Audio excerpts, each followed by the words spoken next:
पहला स्टॉक है Himadri speciality chemical. ये वीडियो में मतलब ये स्टॉक को मैंने आप लोगों को है ना 4-5 वीडियो के पहले ही शेयर किया था संडे वाले वीडियो में।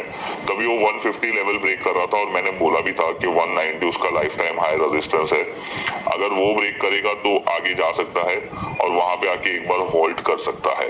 तो यहाँ पे वही हो रहा है, अभी वो लाइफ टाइम हाई के पास आया है। अगर ये यहाँ पे थोड़ा टाइम कंसोलिडेट करके फिर ब्रेकआउट देगा तो यहाँ पे एक अच्छी अपॉर्चुनिटी बन सकती है। तो ये स्टॉक को अपने वॉच लिस्ट में रखिए। और दूसरा स्टॉक है अतुल ऑटो। अतुल ऑटो का भी मैंने आप लोगों के साथ बहुत टाइम पहले एक एनालिसिस शेयर किया था। 2015 से ये स्टॉक है ना डाउन ट्रेंड में चल रहा था, यहाँ पे साइडवेज हुआ और इसने यहाँ पे अप्रैल मंथ में 2023 में ब्रेकआउट दिया था, जिसका हाई उसने मारा था 434। उसके बाद वहां पे वापस से ये कंसोलिडेट करने लगा, ऑलमोस्ट ब्रेकआउट फेलियर जैसा हो गया था। पर ये वीक में उसने बहुत ही अच्छा एक स्ट्रॉन्ग ब्रेक। अभी देखो ये जो स्टॉक है ना, ये स्टॉक मुझे क्यों पसंद आया, मैं आप लोगों को पहले वीकली टाइम फ्रेम में बताता हूँ। ये स्टॉक ने है ना, पहले हम लोग मंथली टाइम फ्रेम देखते हैं। ये स्टॉक का एक मेजर रेजिस्टेंस था, आप यहाँ पे देख सकते हो 2010 और 2008 का 56 से लेके 53। और ये स्टॉक ने मतलब आप यहाँ पे देखो, ये मंथली टाइम फ्रेम का चार्ट है, इसने जून मंथ में ब्रेकआउट भी किया था। फिर ये स्टॉक 2 महीने से कंसोलिडेट कर रहा था और ब्रेकआउट के टाइम पे भी वॉल्यूम हुआ था और जब कंसोलिडेशन हो रहा था तब भी पॉजिटिव वॉल्यूम हो रहा था। अभी हम लोग वीकली टाइम फ्रेम पे आते हैं। आप यहाँ पे देखो अच्छे खासे कंसोलिडेशन के बाद, ऑलमोस्ट 2 से 1.5 महीने के कंसोलिडेशन के बाद ये स्टॉक में फिर से एक स्ट्रेंथ आई है। तो ये एक पॉजिटिव चीज है, आप लोगों को ये चीज पे जरूर ध्यान देना चाहिए। अभी इसका प्राइस 66 चल रहा है। अगर मैं इसकी अपसाइड की रेंज की बात करूं कि इसका टारगेट क्या हो सकता है, तो आप लोगों को कुछ नहीं करना है, आप लोगों को सिर्फ इसकी रेंज कैलकुलेट करनी है और उसको ब्रेकआउट के बाद ऐड कर देना है। तो आप लोग यहाँ पे देख सकते हो कि ये स्टॉक 102 रुपए तक जा सकता है, जो ऑलमोस्ट इसका लाइफ टाइम हाई है। और अगर इसमें आप लोग स्टॉप लॉस लगाना चाहते हो तो 45 या 49 रुपीज का लगा सकते हो। अभी ये स्टॉक का ब्रेकआउट 56 पे हुआ था, अभी ये 66 पे चल रहा है। अगर आप लोगों को कहीं पे ये थोड़ा और सस्ता मिल जाए तो और अच्छा हो सकता है। ये एक स्टॉक है जिसने ऑलमोस्ट 15 साल के बाद ब्रेकआउट किया है, 15-16 साल के बाद, तो इसके ऊपर आपका ध्यान होना चाहिए। उसके बाद दूसरा स्टॉक है रैम की इंफ्रास्ट्रक्चर। अभी ये स्टॉक दिखाने के पहले आप लोगों को निफ्टी इंफ्रा का ही मैं आप लोगों को चार्ट दिखाता हूँ। यहाँ पे देखो ये इंफ्रास्ट्रक्चर का इंडेक्स का चार्ट है। 2008 में इसका रेजिस्टेंस था 6260 से लेके 6050 का, और उसके बाद अभी फाइनली ये इंफ्रा सेक्टर का जो चार्ट है वो अभी यहाँ पे ब्रेकआउट पे आ रहा है। तो ये भी अच्छा 15 साल या 14 साल आप बोल सकते हो कि उसके बाद ब्रेकआउट के लिए आ रहा है।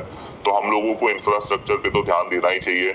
और आप यहाँ पे देखो ये रैम की इंफ्रास्ट्रक्चर का चार्ट, ये यहाँ पे आप क्लियरली देख सकते हो।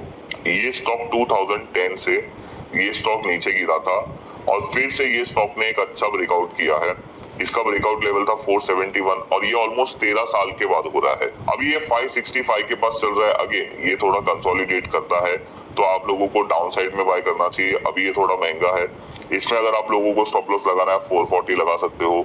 इसमें अगर आप लोगों का अपसाइड टारगेट एक्सपेक्टेड क्या होना चाहिए, तो आप लोगों को इसकी रेंज निकाल के ब्रेकआउट के बाद ऐड कर देना चाहिए। तो आप लोगों को इसका अपसाइड टारगेट पता चलेगा, जो अभी 928 के आसपास आ रहा है। तो ये स्टॉक भी आप लोगों को ध्यान देना चाहिए जिसने ऑलमोस्ट 13 साल के बाद ब्रेकआउट किया है। अभी और एक स्टॉक है अनंतराज लिमिटेड।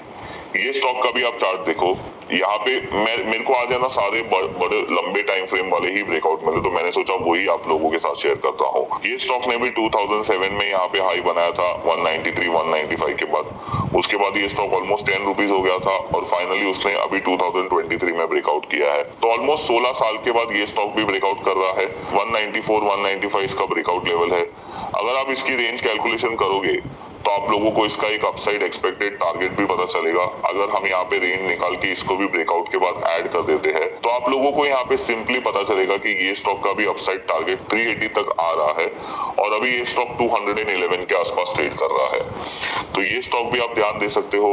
दूसरा एक स्टॉक है जिसने अभी तक ब्रेकआउट नहीं किया है, वो है पैरामाउंट कम्युनिकेशन। अब ये स्टॉक भी देखो, इसका जो रेजिस्टेंस था वो 2007 में था 58-59 का, और अभी ये स्टॉक अभी तक ब्रेकआउट नहीं किया है। ये आपकी वॉच लिस्ट में रखो। अभी ये स्टॉक ब्रेकआउट करने आ रहा है ऑलमोस्ट 16 साल के बाद, तो ये भी आप अपने ध्यान में रख सकते हो।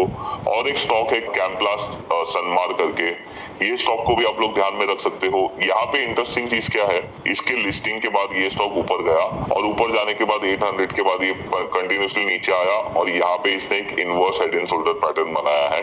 तो ये एक बहुत ही अच्छा पैटर्न होता है रिवर्सल में। और यहाँ पे आप देख सकते हो कि इसमें ब्रेकआउट हुआ है 498 के आसपास और अभी ये स्टॉक 520 के पास चल रहा है। अगर इसका अपसाइड टारगेट हम लोग कैलकुलेट करते हैं तो आप लोग यहाँ पे सिंपली देख सकते हो, इसका जो हेड होता है उसकी रेंज निकालनी है और उसको ब्रेकआउट के बाद ऐड कर देनी है। तो आप